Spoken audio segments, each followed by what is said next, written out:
नमस्कार साथियों, स्वागत है आपका अपने YouTube चैनल दातार क्लासेस में। तो आज के वीडियो में हम करेंगे घटना चक्र पॉलिटी के क्वेश्चंस, और ये हम डिस्कस करेंगे EO RO के सिलेबस के अकॉर्डिंग। तो पहला सिलेबस का टॉपिक है संविधान सभा और भारतीय संविधान की विशेषताएं। तो जितने भी प्रीवियस ईयर क्वेश्चंस है वो हम इस वीडियो में डिस्कस करेंगे। तो चलिए स्टार्ट करते हैं। पहला क्वेश्चन है, भारत के लिए संविधान की रचना हेतु संविधान सभा का विचार निम्नलिखित में से सर्वप्रथम किसने प्रस्तुत किया था? तो भारत के लिए संविधान की रचना के लिए संविधान सभा का विचार प्रस्तुत किया था स्वराज पार्टी ने। तो याद रखिए किसने किया था? स्वराज पार्टी ने 1934 ईस्वी में। नेक्स्ट है, तो मई 1934 में रांची के अंदर स्वराज पार्टी ने आत्मनिर्णय के अधिकार की मांग की और एक प्रस्ताव पारित किया जिसमें कहा गया कि वयस्क मताधिकार के आधार पर निर्वाचित भारतीय प्रतिनिधियों की एक संविधान सभा होगी जो संविधान का निर्माण करेगी। भारतीयों की ओर से संविधान सभा की मांग करने का यह पहला अवसर था। तो सर्वप्रथम किसने प्रस्तुत किया था विचार? स्वराज पार्टी ने 1934 ईस्वी में। स्वतंत्रता के पूर्व के दिनों में प्रारंभ में किसने संविधान निर्मात्री सभा का विचार प्रस्तुत किया था? तो संविधान निर्मात्री सभा का विचार स्वतंत्रता के पूर्व के दिनों में किसने प्रस्तुत किया था? तो ये किया था M.N. रॉय ने। तो ऑप्शन नंबर ए इसका करेक्ट आंसर हो जाएगा, M.N. रॉय। इन्होंने स्वतंत्रता से पहले संविधान निर्मात्री सभा का विचार प्रस्तुत किया था। तो इन्होंने 1934 में ही इसका प्रस्ताव जो है संविधान निर्मात्री सभा का विचार दे दिया था। कौन सी ईस्वी में? 1934 में। नेक्स्ट है, एक निर्वाचित संविधान सभा द्वारा भारत के संविधान का निर्णय करने का प्रस्ताव किया गया था। किसके द्वारा किया गया था? एक निर्वाचित संविधान सभा के द्वारा भारत के संविधान का निर्माण। ठीक है, तो भारत के संविधान का निर्माण करने का प्रस्ताव किसके द्वारा किया गया था? साइमन कमीशन के द्वारा, भारत सरकार अधिनियम 1935 के द्वारा, क्रिप्स मिशन के द्वारा, या ब्रिटिश कैबिनेट डेलीगेशन के द्वारा। तो इसका सही आंसर है क्रिप्स मिशन के द्वारा। ठीक है, प्रस्ताव किया गया था भारत के संविधान के निर्माण करने का। एक निर्वाचित सभा के द्वारा भारत के संविधान का निर्माण करने का प्रस्ताव सर्वप्रथम क्रिप्स मिशन द्वारा किया गया था, और ये किया गया था 1942 ईस्वी में। ठीक है, क्रिप्स मिशन कब आया था? 1942 में। और ये द्वितीय विश्व युद्ध होने के समाप्त होने के पश्चात का प्रस्ताव दिया गया था क्रिप्स मिशन के द्वारा।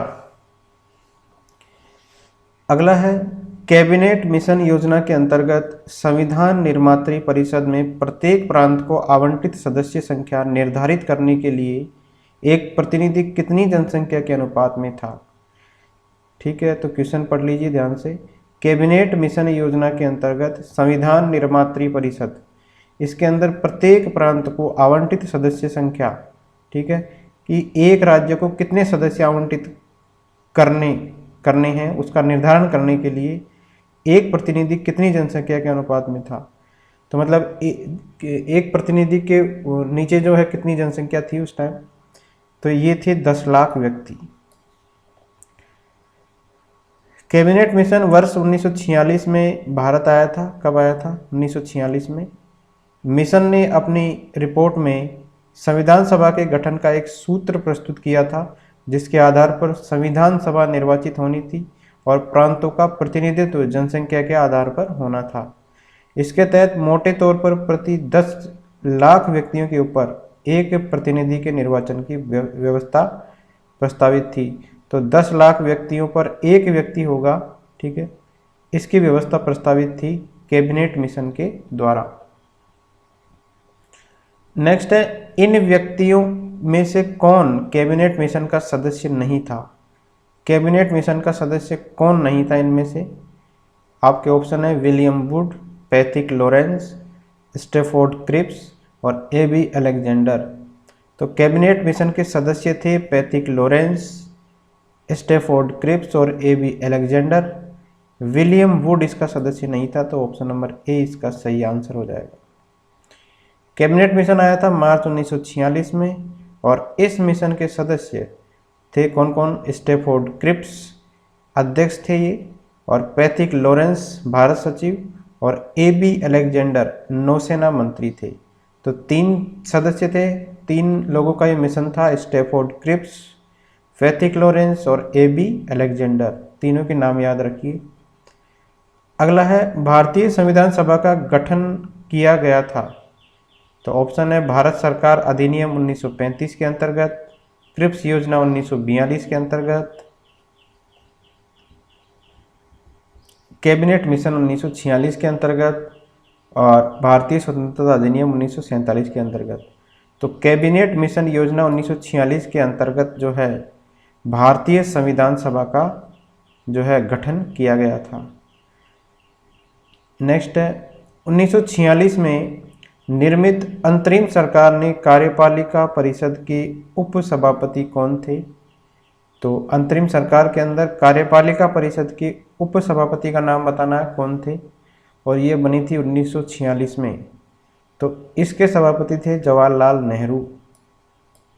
ठीक है, तो ऑप्शन नंबर 1 याद रखिए, इसके सभापति कौन थे? जवाहरलाल नेहरू। 24 अगस्त 1946 को अंतरिम राष्ट्रीय सरकार की घोषणा इस व्यवस्था के साथ की गई कि अंतरिम सरकार 2 सितंबर 1946 को कार्यभार संभालेगी। वायसराय इसमें कार्यपालिका परिषद का पदेन अध्यक्ष था। कौन था पदेन अध्यक्ष? वायसराय था। और जवाहरलाल नेहरू को उपाध्यक्ष या उपसभापति बनाया गया था। तो उपसभापति कौन थे 1946 में निर्मित अंतरिम सरकार के कार्यपालिका परिषद के? तो ये थे जवाहरलाल नेहरू। नेक्स्ट है निम्नलिखित में से कौन अगस्त 1946 में गठित प्रथम अंतरिम राष्ट्रीय सरकार का सदस्य नहीं था? तो 1946 में गठित हुई थी प्रथम अंतरिम राष्ट्रीय सरकार, इसका सदस्य कौन नहीं था इनमें से? तो सी राजगोपालाचारी जी थे, डॉक्टर राजेंद्र प्रसाद जी भी थे, और जगजीवन राम भी थे। लेकिन एस राधाकृष्णन जो है प्रथम अंतरिम राष्ट्रीय सरकार के सदस्य नहीं थे। ये गठित कब हुई थी? 1946 में। कैबिनेट मिशन योजना के आधार पर 24 अगस्त 1946 की घोषणा के तहत नवनिर्वाचित संविधान सभा से 2 सितंबर 1946 को भारत की अंतरिम सरकार का गठन किया गया था। इसमें सी राजगोपालाचारी शिक्षा मंत्री, डॉक्टर राजेंद्र प्रसाद खाद्य एवं कृषि मंत्री एवं जगजीवन राम श्रम मंत्री थे। सी राजगोपालाचारी थे शिक्षा मंत्री, डॉक्टर राजेंद्र प्रसाद थे खाद्य एवं कृषि मंत्री, और जगजीवन राम थे क्या? श्रम मंत्री। और डॉक्टर एस राधाकृष्णन इस प्रथम अंतरिम राष्ट्रीय सरकार के सदस्य नहीं थे। तो हमारे ऑप्शन में सी ऑप्शन इसका सही हो जाएगा। बेवेल योजना के अनुसार कार्यकारी परिषद में हिंदू और मुस्लिम सदस्यों की संख्या समान होनी थी। वेवेल योजना के अनुसार वेवेल का विचार था कि ऐसी व्यवस्था से भारत का बंटवारा बच जाता। तो असर्शन एंड रीजन का क्वेश्चन है, तो इसका सही आंसर है सी। ऑप्शन नंबर 1 इसमें राइट है और दूसरा गलत है। तो ऑप्शन नंबर पहला सही है इसमें। वेवेल योजना के अनुसार कार्यकारी परिषद में हिंदू और मुस्लिम सदस्यों की संख्या समान होनी थी, और वेवेल का विचार था कि ऐसी व्यवस्था से भारत का बंटवारा बच जाता। तो ये गलत है और ये सही है। ऑप्शन नंबर मतलब असर्शन सही है और रीजन इसका गलत है। अक्टूबर 1943 में लिंथिगो के स्थान पर आर्किबाल्ड वेवेल वाइसराय तथा गवर्नर जनरल नियुक्त किए गए 1943 में। ठीक है, लिंथिगो थे इससे पहले और इनके स्थान पर नियुक्त किए गए आर्किबाल्ड वेवेल। वे भारतीय संवैधानिक गतिरोध को दूर करने के उद्देश्य से मई 1945 में लंदन गए। 1945 में लंदन चले गए। वहां उन्होंने भारतीय प्रशासन के संबंध में ब्रिटिश सरकार से विस्तार से बात की और कुछ प्रस्ताव रखे। जून 1945 में उन प्रस्तावों को वेवेल योजना के नाम से सार्वजनिक किया गया। वेवेल योजना के प्रस्तावों में कार्यकारी परिषद में मुसलमान सदस्यों की संख्या जो है हिंदुओं के बराबर होना, तो ये प्रस्ताव थे वेवेल योजना के। परिषद में वायसराय एवं कमांडर इन चीफ को छोड़कर सभी सदस्यों का भारतीय होना, शीघ्र ही शिमला में एक सम्मेलन का बुलाया जाना तथा युद्ध समाप्ति के बाद भारतीयों के द्वारा खुद का संविधान बनाया जाना इत्यादि प्रावधान सम्मिलित थे। तो वेवेल योजना में ये प्रावधान थे ऊपर जो दिए गए हैं, ठीक है। मुसलमानों की संख्या हिंदुओं के बराबर होना, परिषद में वायसराय और कमांडर इन चीफ को छोड़कर सभी सदस्यों का भारतीय होना, शीघ्र ही शिमला में एक सम्मेलन बुलाया जाना और युद्ध समाप्ति के बाद भारतीयों के द्वारा खुद का संविधान बनाया जाना, ठीक है। ये प्रस्ताव थे उसके अंदर। वेवेल योजना का उद्देश्य राजनीतिक गतिरोध को दूर करना था, भारत को पूर्ण स्वशासन की दिशा में आगे बढ़ाना था और संवैधानिक गतिरोध दूर करना था। तो इसके 3 उद्देश्य थे, राजनीतिक गतिरोध को दूर करना, भारत को पूर्ण स्वशासन की दिशा में आगे बढ़ाना और संवैधानिक गतिरोध दूर करना। इसका उद्देश्य कहीं से भी हिंदू मुस्लिम एकता को दृढ़ करना नहीं था जिससे भारत का विभाजन रुक सके। अतः कथन सत्य है और कारण गलत है, ठीक है। हिंदू और मुस्लिमों की एकता के बारे में इन्होंने कुछ भी नहीं प्रस्ताव रखा है इसमें, इस कारण से पहला सत्य है और दूसरा गलत। अगला, निम्नलिखित में से कौन से कथन संविधान सभा के विषय में सत्य है? सत्य कथन बताने हैं संविधान सभा के विषय में। पहला है वह वयस्क मताधिकार का पर आधारित थी, ठीक है। संविधान सभा के विषय की बात हो रही है। वह प्रत्यक्ष निर्वाचन का परिणाम थी। नेक्स्ट है वह बहुदलीय निकाय थी। उसने अनेक समितियों के माध्यम से कार्य किया। तो संविधान सभा के विषय में सत्य कौन सा है? तो संविधान सभा के विषय में बताना है तो वह बहुदलीय थी और उसने समितियों के माध्यम से कार्य किया, ठीक है। बहुदलीय थी संविधान सभा और समितियों के माध्यम से उसने कार्य किया था। तो ऑप्शन नंबर 3 और 4 इसके करेक्ट है।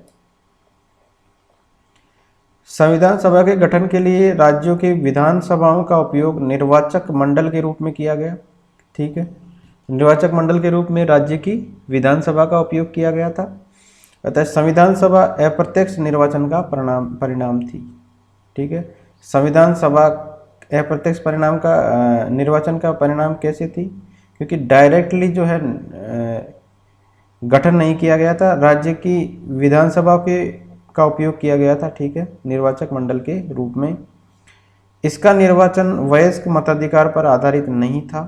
संविधान सभा में अनेक दलों के लोग भी शामिल थे, ठीक है। संविधान सभा की बात हो रही थी, इसमें अनेक दलों के लोग भी शामिल थे, तो ये बहुदलीय हो गई। इस सभा ने अपने कार्यों का संचालन करने के लिए अनेक समितियों का गठन किया गया। तो इसमें 2 ऑप्शन याद रखिए आप। तो एक तो ये बहुदलीय थी और अनेक समितियों का गठन इसमें किया गया था संविधान सभा के अंदर।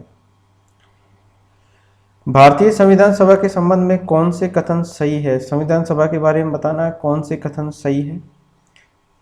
पहला है यह वयस्क मताधिकार पर आधारित नहीं थी और दूसरा है ये भी सही है, ठीक है, वयस्क मताधिकार पर आधारित नहीं थी। यह प्रत्यक्ष निर्वाचन का परिणाम थी, तो प्रत्यक्ष निर्वाचन का परिणाम भी नहीं थी। बहुदलीय संरचना नहीं थी, बहुदलीय संरचना थी, ठीक है, तो ये तो गलत है। यह कई समितियों के माध्यम से कार्यरत थी। तो इसमें आपको सही आंसर बताना है। तो ए और डी इसके अंदर सही आंसर है, तो ऑप्शन नंबर ए इसका करेक्ट हो जाएगा, ठीक है। तो ये वयस्क मताधिकार पर आधारित नहीं थी और ये कई समितियों के माध्यम से कार्यरत थी, ठीक है। तो ऑप्शन नंबर ए और डी इसका सही आंसर हो जाएगा। नेक्स्ट है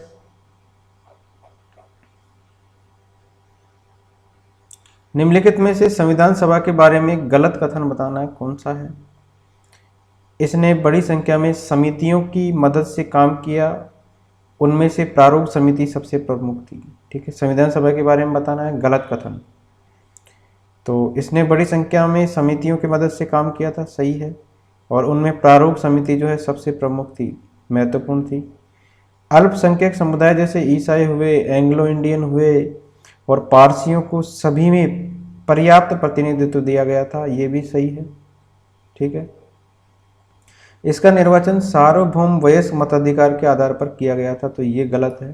ठीक है, अप्रत्यक्ष मताधिकार के बाद के परिणाम स्वरूप, ठीक है, इसका गठन किया गया था, निर्वाचन किया गया था। ठीक है, इसकी चुनाव प्रक्रिया 1935 के अधिनियम के 6वीं अनुसूची पर आधारित थी। कर, संपत्ति और शैक्षणिक योग्यता के कारण मताधिकार सीमित था। तो ऑप्शन नंबर सी इसका गलत है, बाकी सारे ऑप्शन इसमें सही है। संविधान सभा के सदस्यों का निर्वाचन प्रांतीय विधानसभाओं के सदस्यों के द्वारा अप्रत्यक्ष निर्वाचन के आधार पर हुआ था। ठीक है, अप्रत्यक्ष आधार पर इनका निर्वाचन किया गया था, प्रत्यक्ष आधार पर नहीं किया गया था। और इनका निर्वाचन किया गया था प्रांतीय विधानसभाओं के सदस्यों के द्वारा, न कि सार्वभौमिक वयस्क मताधिकार के आधार पर प्रत्यक्ष निर्वाचन के द्वारा। कर, संपत्ति और शैक्षणिक योग्यता के आधार पर मताधिकार प्रदान किया गया था, सभी को मताधिकार प्राप्त नहीं था। ठीक है, बहुदलीय व्यवस्था थी, अप्रत्यक्ष निर्वाचन हुआ था, और किसके द्वारा हुआ था? प्रांतीय विधानसभा के सदस्यों के द्वारा। भारत के संविधान का प्रारूप तैयार करने वाली संविधान सभा के सदस्यों को ब्रिटिश संसद के द्वारा नामित किया गया था, या गवर्नर जनरल द्वारा नामित किया गया था, या विभिन्न प्रांतों की विधानसभाओं के द्वारा चुना गया था? तो तीसरा ऑप्शन इसमें सही है, विभिन्न प्रांतों की विधानसभाओं के द्वारा चुनाया गया था संविधान का प्रारूप करने वाली जो है संविधान सभा के सदस्यों को। ठीक है, विभिन्न प्रांतों की विधानसभाओं के द्वारा। नेक्स्ट है, भारतीय इतिहास के संदर्भ में प्रांतों से संविधान सभा के सदस्य उन प्रांतों के द्वारा सीधे निर्वाचित हुए थे, भारतीय राष्ट्रीय कांग्रेस और मुस्लिम लीग द्वारा नामित हुए थे, प्रांतीय विधानसभाओं द्वारा निर्वाचित हुए थे। तो संविधान के सभा के सदस्य किसके द्वारा निर्वाचित हुए थे? प्रांतीय विधानसभाओं के द्वारा। नेक्स्ट है, संविधान सभा में सदस्यों का चुनाव कैसे हुआ था? सदस्यों का चुनाव कैसे हुआ था संविधान सभा के अंदर? तो प्रांतीय सभाओं के द्वारा हुआ था। संविधान सभा के चुने हुए स्थायी सदस्य कौन हैं? स्थायी सदस्य बताने हैं कौन हैं संविधान सभा के? तो डॉक्टर राजेंद्र प्रसाद थे स्थायी सदस्य। 9 दिसंबर 1946 को संविधान सभा की प्रथम बैठक की अध्यक्षता अस्थायी अध्यक्ष डॉक्टर सच्चिदानंद सिन्हा ने की थी, 9 दिसंबर 1946 को। फिर 11 दिसंबर 1946 को संविधान सभा ने डॉक्टर राजेंद्र प्रसाद को निर्विरोध संविधान सभा के स्थायी सदस्य के रूप में निर्वाचित किया था। तो 9 दिसंबर तक तो थे अस्थायी सदस्य डॉक्टर सच्चिदानंद सिन्हा, और 11 दिसंबर को निर्वाचित हुए थे कौन? डॉक्टर राजेंद्र प्रसाद, और ये थे स्थायी सदस्य, संविधान सभा के चुने हुए स्थायी सदस्य। अगला है, संविधान सभा की प्रथम बैठक की अध्यक्षता किसने की थी? पहली बैठक जो हुई थी संविधान सभा की, तो उस टाइम पे अस्थायी सदस्य डॉक्टर सच्चिदानंद सिन्हा थे, तो इसकी अध्यक्षता की थी डॉक्टर सच्चिदानंद सिन्हा ने। भारतीय संविधान सभा के उद्घाटन अधिवेशन की अध्यक्षता किसके द्वारा की गई थी? उद्घाटन अधिवेशन की अध्यक्षता की गई थी किसके द्वारा? भारतीय संविधान के, तो ये की गई थी डॉक्टर सच्चिदानंद सिन्हा के द्वारा। ये जो है पहला अधिवेशन था। भारत की संविधान निर्मात्री सभा के अध्यक्ष कौन थे? संविधान निर्मात्री सभा के अध्यक्ष थे डॉक्टर राजेंद्र प्रसाद। स्वतंत्र भारत की संविधान सभा के अध्यक्ष कौन थे?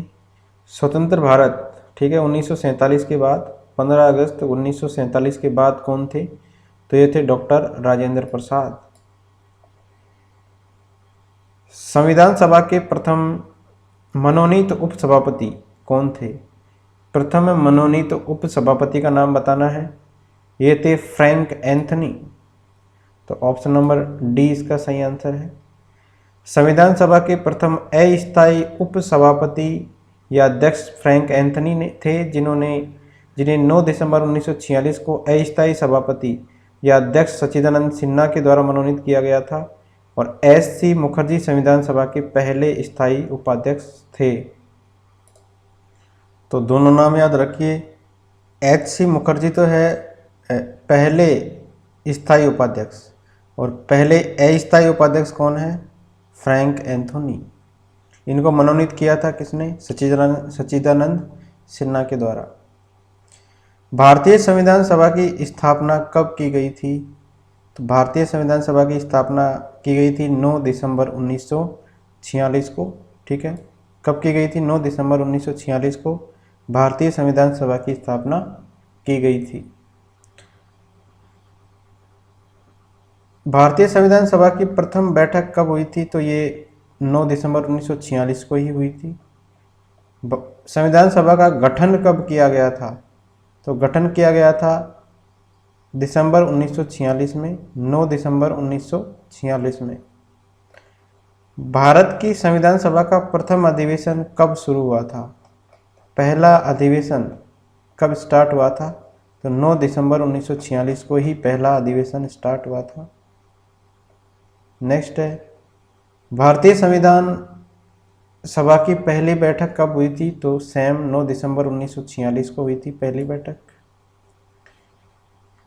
भारत को एक संविधान देने का प्रस्ताव संविधान सभा के द्वारा पारित किया गया था। कब किया गया था? भारत को एक संविधान देने का प्रस्ताव संविधान सभा के द्वारा कब पारित किया गया था? तो ये किया गया था जनवरी 22, 1947 को। तो ऑप्शन नंबर ए 20 का सही आंसर हो जाएगा। जनवरी 22 जनवरी 1947 को एक संविधान देने का प्रस्ताव संविधान सभा के द्वारा पारित किया गया था।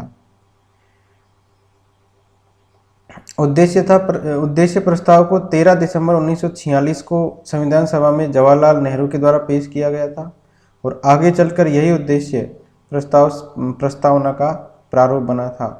तो 13 दिसंबर 1946 को जो उद्देश्य प्रस्ताव दिया गया था वही आगे जाकर प्रस्तावना कहलाया।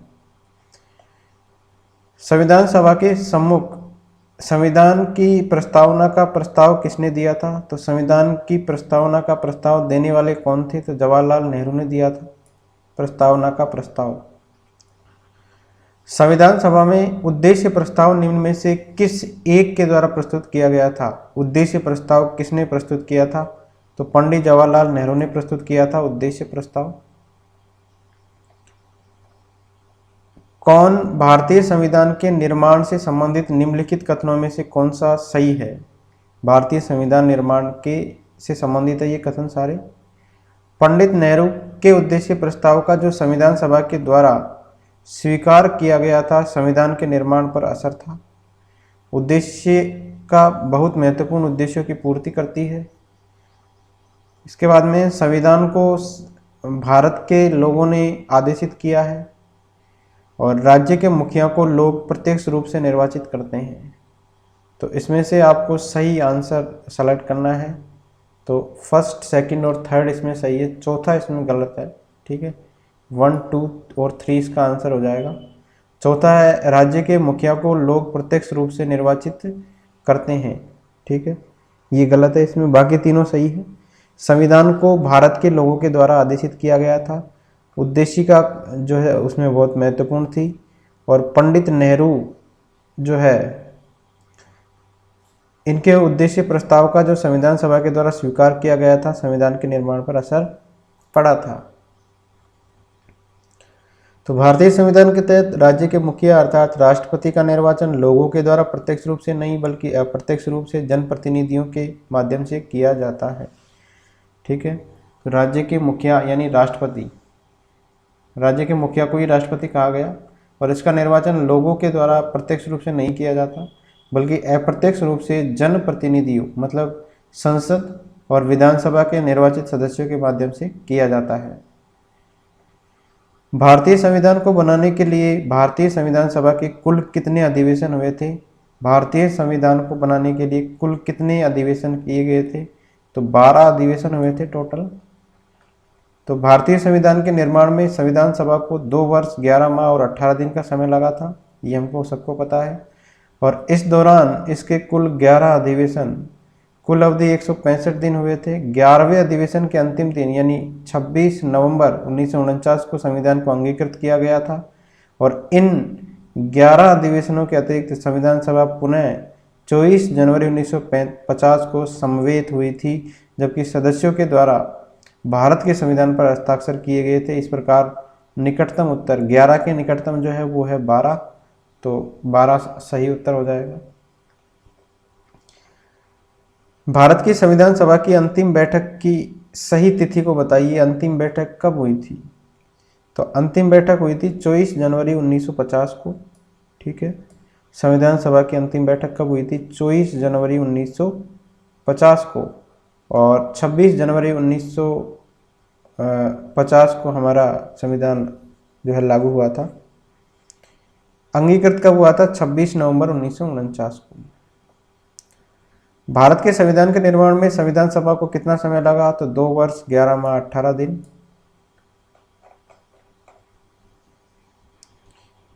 सूची 1 को सूची x को y से सुमेलित करना है। सूचियों के नीचे दिए गए कूटों का प्रयोग करते हुए सही उत्तर चयन करना है। संविधान सभा के पहले अध्यक्ष प्रारूप समिति के मूलतः एकमात्र कांग्रेसी सदस्य, राजस्थान की रियासतों का प्रतिनिधित्व करने वाले संविधान सभा के सदस्य, और संविधान सभा के अध्यक्ष। तो सही मिलान करना है इसमें। तो संविधान सभा के पहले उपाध्यक्ष का नाम बताना है। तो ये है H.C. मुखर्जी। पहले उपाध्यक्ष कौन थे? H.C. मुखर्जी।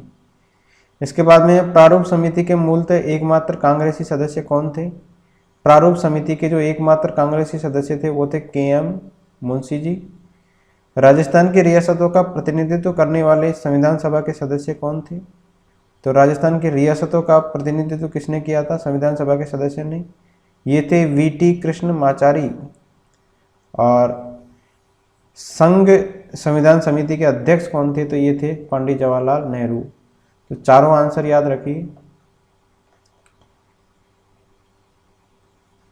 ठीक है, संविधान सभा के पहले अस्थायी अध्यक्ष थे फ्रैंक एंथनी थे। और 9 दिसंबर 1946 को अस्थायी सदस्य अध्यक्ष थे सच्चिदानंद सिन्हा। इनके द्वारा इनको नामित किया गया था। H.C. मुखर्जी संविधान सभा के पहले स्थायी उपाध्यक्ष थे। ध्यान रखना है, इनका नाम क्या है? H.C. मुखर्जी। भारतीय संविधान के निर्माण के समय संवैधानिक सलाहकार कौन था? संवैधानिक सलाहकार भारतीय संविधान का जब निर्माण हुआ तब कौन था? तो ये थे B.N. राव। ये थे संवैधानिक सलाहकार।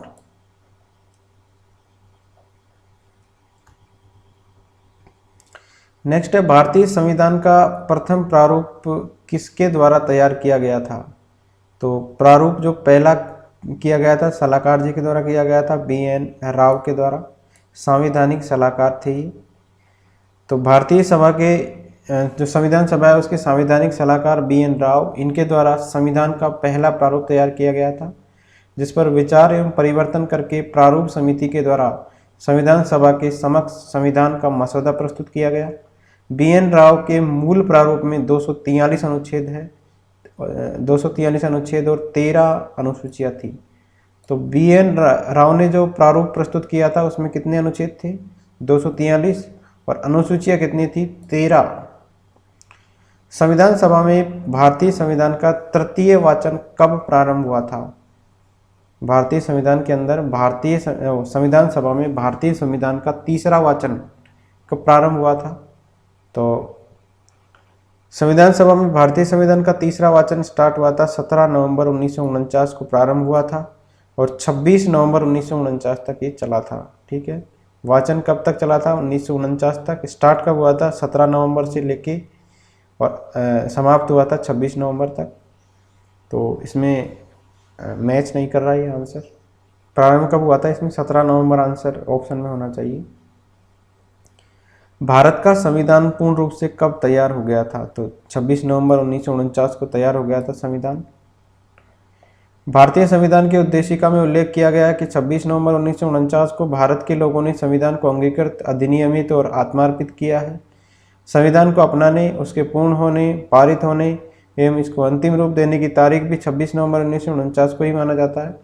इसी दिन नागरिकता है, अंतकालीन संसद है, अस्थायी और संक्रमणकालीन उपबंध है, ये लागू हो गए थे 26 नवंबर से ही। क्या क्या लागू हो गया था? देखिए, नागरिकता लागू हो गई थी, अंतकालीन संसद लागू हो गई थी, अस्थायी और संक्रमणकालीन उपबंध भी लागू हो गए थे। ठीक है, तथापि संविधान के शेष उपबंध 26 जनवरी 1950 से प्रभावी हुए थे, जो बाकी है। अतः संविधान के पूर्ण रूप से लागू होने और पूर्ण रूप से क्रियान्वित होने की तिथि के रूप में 26 जनवरी 1950 को ग्रहण करते हैं। ठीक है, पूर्ण रूप से लागू कब हुआ था? 26 जनवरी 1950 को। भारतीय संविधान को संविधान सभा के द्वारा कब अंगीकृत किया गया था? तो 26 नवंबर 1949 को अंगीकृत कर लिया था भारतीय संविधान को संविधान सभा के द्वारा। भारतीय संविधान का द्वारा भारतीय संविधान सभा के द्वारा भारतीय संविधान को कब स्वीकृत किया गया था? 26 नवंबर 1949 को स्वीकृत किया गया था भारतीय संविधान को।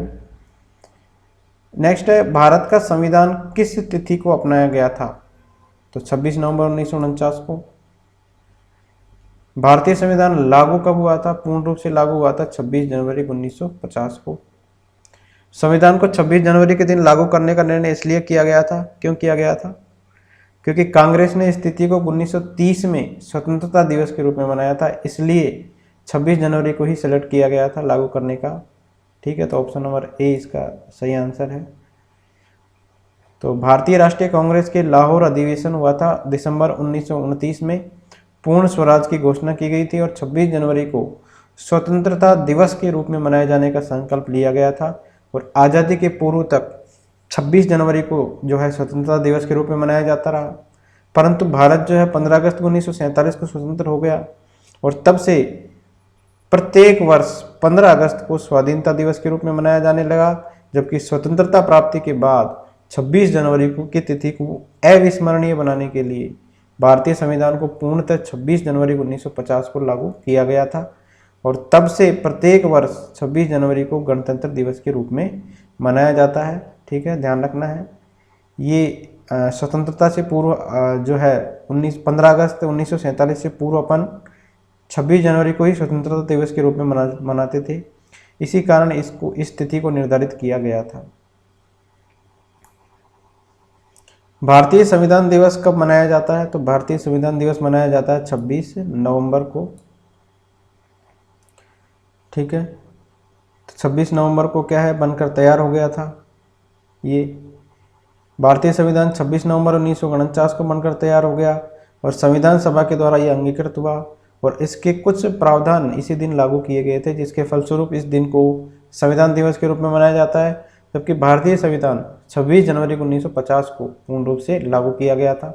कब लागू किया गया था? 26 जनवरी 1950 को तो ये पूर्णतः लागू किया गया था। संविधान दिवस मनाते हैं अपन 26 नवंबर को। भारतीय संविधान को कब अपनाया गया था? किसके द्वारा अपनाया गया था? तो संवैधानिक सभा के द्वारा अपनाया गया था भारतीय संविधान को। और संविधान सभा के 11वें अधिवेशन में 26 नवंबर 1949 को भारतीय संविधान सभा के द्वारा अपनाया गया था। भारतीय संविधान को संविधान सभा के द्वारा अपनाया गया, अंगीकृत किया गया मतलब, और अधिनियमित किया गया था। ठीक है, तो कौन से अधिवेशन में अधिनियमित या अंगीकृत किया गया था इसको? 11वें अधिवेशन में। भारतीय संविधान को 26 नवंबर 1949 को किसके द्वारा अधिनियमित किया गया था? तो संविधान सभा के द्वारा अधिनियमित किया गया था 26 नवंबर 1949 को। भारत का संविधान अंगीकृत एवं अधिनियमित कब हुआ था? तो ये अंगीकृत और अधिनियमित हुआ था नवंबर 26 1949 को। B.R. अम्बेडकर का संविधान सभा में निर्वाचन हुआ था, कौन सी प्रेसिडेंसी से निर्वाचन हुआ था B.R. अम्बेडकर का? तो इनका निर्वाचन हुआ था बम्बई प्रेसिडेंसी से।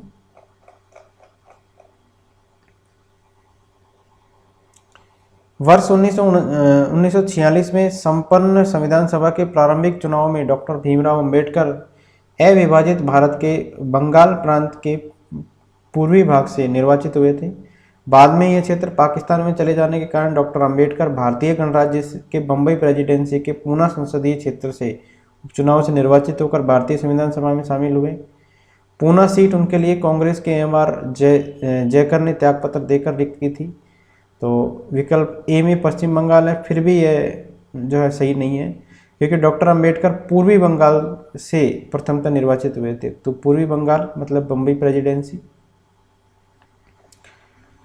डॉक्टर भीमराव अंबेडकर, इनका जन्म और मृत्यु कब हुई थी? तो इनका जन्म हुआ था 1991 में और मृत्यु हुई थी 1956 में।